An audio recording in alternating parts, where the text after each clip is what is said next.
இந்த உலகம் உங்களை பார்த்து என்ன சொல்லுதுன்றதை நீங்க கேட்கணும்னு அவசியம் இல்லை.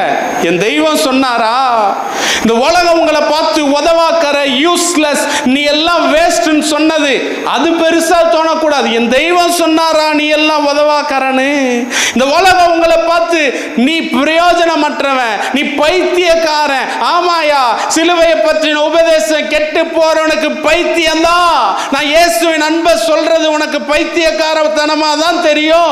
இயேசுக்கு உண்மையா வாழணும், பரிசுத்தமா வாழணும் சொல்றது பைத்தியமா தான் தெரியும். நான் தெய்வத்துக்கு முன்பதாக நீதிமானும் உத்தமனுமாய் அவரால் மாற்றப்பட்டிருக்கபடியால் இந்த உலகம் என்ன சொன்னாலும் பரவாயில்ல, இந்த உலகம் சொல்றது எனக்கு மென்மை இல்லை, தெய்வம் என்ன சொல்லல. இந்த உலகம் சொல்லிச்சு மோசையை பார்த்து நீ என்ன நியாயாதிபதியா, அதே உலகத்துக்கு நியாயம் விசாரிக்கிற ஸ்தானத்தில் மோசையை கர்த்தர் கொண்டு வந்து நிறுத்தினார். நீங்க கவலையே படாதீங்க பிரதர் சிஸ்டர், யார் உங்க மனசை உடைச்சாலும் சரி. மோசேக்கு விரோதமாக மீரியாம் ஆரோனும் அவன் அந்த பெண்ணை விவாகம் பண்ணி நிமித்தம் கேட்டாங்க, நீ என்ன பெரிய தீர்க்கதரிசியா, நாங்க பேசாத தீர்க்க தரிசனமா, உன் கூட தான் கர்த்தர் பேசுறாரு. கர்த்தரே வந்து சொன்னார், நீங்க தரிசித்து பேசுறவங்க ஐயா, நான் முகமுகமா மோசையோட பேசுறேன். கர்த்தர் உங்களுக்காக வாதாடுவார் பிரதர் சிஸ்டர். இந்த உலகத்துல யார் சொல்றாங்களோ, யார் உங்களை அவமானப்படுத்துறாங்களோ அதை பெரிதா எடுத்து கொள்ளாதீங்க. கர்த்தர் உங்களுக்காக வாதாடுற நாட்கள் வந்து விட்டது.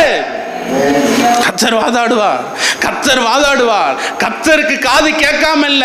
உங்களை பத்தி சொல்ற வார்த்தை உங்களுக்கே கஷ்டமா இருக்கு, உங்களை பத்தி பின்னாடி பேசுற வார்த்தை உங்களுக்கே மனசை உடைக்குது.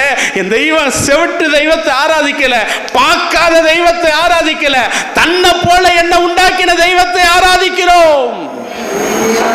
1000 பேர் 1000 சொல்லட்டுங்க, இயேசு சொல்லல. உயர்த்துவார், மேன்மைப்படுத்துவார், மேலான இடத்துக்கு கொண்டு வருவார். அவர் சிறியவனை புழுதியிலும் குப்பையிலும் இருந்து உயர்த்தி ராஜாக்களோடும் பிரபுக்களோடும் உட்கார வச்சு தீர்வார். இதில் எந்த மாற்றமும் இல்லை. கர்த்தர் செய்வார், இதில் எந்த மாற்றமும் இல்லை. யார் என்ன வேணாலும் சொல்லட்டும், யார் என்ன வேணாலும் பேசட்டும்,